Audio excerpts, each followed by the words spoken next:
What's up, Hammer supporters? Before diving into today's news, smash the like, subscribe to the channel, and let us know in the comments what you think about West Ham's situation. You won't want to miss anything. This is not about an isolated defeat. It is not about a specific manager. It is not about Graham Potter, nor even about the recent humiliation of losing 5-1 at home to Chelsea. What is at stake is far greater. It is years and years of lies, broken promises, and the manipulation of a passionate fan base. It is about a club that has been misled by the current ownership represented by David Sullivan and the other members of the board. The feeling of revolt does not arise from a bad result, but from a leadership marked by deceit and a lack of respect for those who sustain West Ham, the supporters. And enough patience has been shown. The people who wear claret and blue deserve more. They deserve dignity, and they deserve the truth. The wound that hurts the most, the one that remains open to this day, is the betrayal of Upton Park, the legendary Boleyn ground. That was where the soul of West Ham lay, the place that served as a fortress. A fine speech was sold to the supporters, filled with words about progress and the future, claiming that moving stadiums was necessary for the club to compete with the giants of English and European football. The promise was that upon leaving the Boleyn, West Ham would find a modern home, worthy of its history, a world-class arena that would elevate the team's level. But the truth was different. The move did not bring progress. What the supporters received in exchange was the loss of identity, the loss of the intimidating atmosphere that so defined the old ground. Instead of a home, the team began playing in a sterile venue, a converted athletic stadium that was never designed for football. The stands are far from the pitch. The noise from the crowd dissipates, and the atmosphere that once made West Ham feared at home was simply drained away. What was left for the supporters were memories and longing for a place that truly represented the essence of the club. To call this move progress is an insult. It was a swindle, a great deception. The lie of the world-class stadium quickly became evident. Anyone who has been to the London Stadium knows it is not a football ground. What we have is an ill-fitted athletics arena with poor sightlines, a confusing security system, misplaced sections, and a constant struggle by the fans to recreate even a minimal sense of belonging. Meanwhile, it is impossible not to look around the Premier League and notice that other clubs have handled their moves correctly. Tottenham built a modern arena designed from the outset to be a football stadium. Arsenal managed to raise the Emirates with identity. Even Brighton, without the same financial clout, did a dignified job building the Amex. West Ham, by contrast, ended up with a rented stadium, a space that feels more like an empty shell, a soulless shell. And if the owners promised that this new home would take the club to another level, reality shows quite the opposite. Since moving to the London Stadium, West Ham have become an easy target, especially at home. Just compare throughout the entire 21st century at Upton Park, the team had conceded 5 goals or more in a home match only once. Since the move, it has happened on 8 different occasions in just 9 years. Instead of a fortress, the club now has a ground where opponents arrive confident they can score 3, 4, or even 5 times. Humiliation on home turf has become a recurring event. The current season only reinforces this crisis. In just the first 2 rounds of the Premier League, the team conceded 8 goals, a number never before recorded in the club's history at the start of a campaign. A negative record that exposes how the London Stadium, far from being a springboard to success, has become a symbol of weakness. Nowhere near world class, nowhere near a step into the future, the stadium has turned into a laughingstock in the league. Each match in Stratford is accompanied by mockery from rival fans who make a point of singing that it is not a real football ground. The initial promise that West Ham would take the next step was yet another illusion. What the supporters received was yet another lie. A painful trade in the name of a dream that never existed.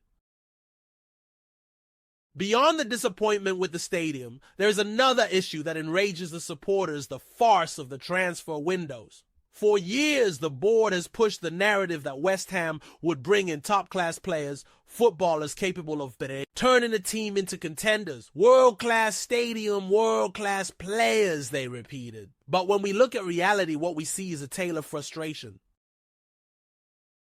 Every summer or winter, fans are bombarded with rumors of big names, blockbuster signings, and supposed game-changing reinforcements. Yet when the dust settles, what actually arrives are cheap punts, stopgap loans, and last-minute signings. Time. And again, the board resorts to the so-called opportunities market, which really means unplanned signings made just to give the impression of activity. The outcome is obvious: the squad rarely has the quality needed to compete consistently. In the Premier League, the problem is not just a lack of ambition, but also the way the process is handled. On several occasions, David Sullivan promised to step back from making decisions on transfers, leaving the role to the professionals employed for that purpose. However, constant interference remains a hallmark of his management. Recently, Sullivan himself admitted he had got directly involved in negotiations because he was tired of waiting. But what does that mean in practice? It means the club owner, by acting on his own, overrides the recruitment team led by Kyle McCauley and even the manager Graham Potter.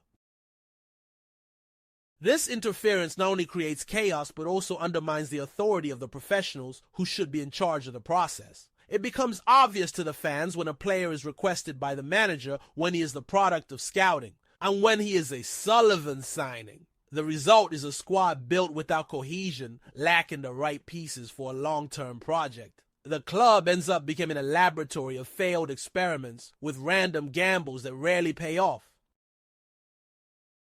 And it is not about a lack of resources. Since June 2020, West Ham have spent over £600 million on transfers, ranking 11th in the Premier League in terms of net investment. More than £300 million has gone down the drain. And when we look at the results, the feeling is one of waste. Over 30 permanent signings have been made in this period. How many of them truly delivered? Perhaps 7 at most could be considered good deals. The rest turned into money thrown away and wages wasted. The history with strikers is the perfect snapshot of the disaster. Since Sullivan took control of the club in 2010, West Ham have become a graveyard for centre forwards. Players such as Sebastian Haller, Simone Zaza, Jonathan Calleri, Tony Martinez, Jordan Hugill, and many others came and went. Few left any meaningful mark, most departed quickly, and the club has still not solved a crucial position. Now the rumors point to interest in Callum Wilson, an experienced striker, but one who represents yet another short-term move with no vision for the future. It is the typical pattern of this board quick fixes that build nothing lasting. Some try to argue that all this is a product of ambition of a club that tried to fly higher than it could and ended up stumbling. But that narrative does not hold. The problem is not ambition, but incompetence. Serious clubs with strong recruitment structures know how to turn good moments into a foundation for the future. West Ham, by contrast, squandered the chance to consolidate success. Even after winning a European trophy recently after 3 top 10 finishes in 4 seasons, after becoming the 8th highest earning club in the league and owner of the 2nd largest stadium by capacity, the board failed to turn those assets into sustainable growth. This is not bad luck. It is mismanagement. West Ham are not stuck in time through lack of opportunity, but because their owners repeat the same mistakes. When the club finished 6th, that should have been the turning point. When it finished 7th again, there was a chance to build something lasting. When David Moyes led the side to European glory, it was the perfect moment to invest heavily, strengthen the squad, and push on with growth. But on each occasion, the board chose the cheaper path, the stopgap solution, the postponement of hard decisions. And so every step forward is followed by a step back. Another reflection of poor management is the circus of managers West Ham have gone through in recent years. With each cycle, the board makes hasty, unplanned decisions and ends up condemning the club to start again from scratch. David Moyes, for instance, was dismissed after doing a solid job. Even if he was never universally popular with the supporters, he brought stability, achieved consistent league campaigns, and delivered a European trophy. Yet instead of consolidating that work, the board chose to change direction, betting on alternatives that looked more like acts of desperation. Before him, Manuel Pellegrini was given considerable resources to invest, but spent poorly, left the squad unbalanced, and abandoned the club in a precarious position. Slaven Bilic, another name to have taken charge, was also hired without any clear long-term vision. These decisions, always reactive and never part of a defined plan, show that the problem lies not just with the managers themselves, but with the decision-making model. There is no structure, no philosophy, no continuity. West Ham lurched from one crisis to the next without learning from past mistakes. Meanwhile, promises of modernization keep being kicked down the road. The club spoke of improving training facilities, carrying out work on the stadium, professionalizing the recruitment department, and building a first-class football structure. But in practice, what the fans see are delayed projects, scaled-down initiatives, and ideas that dissolve before they ever leave the drawing board.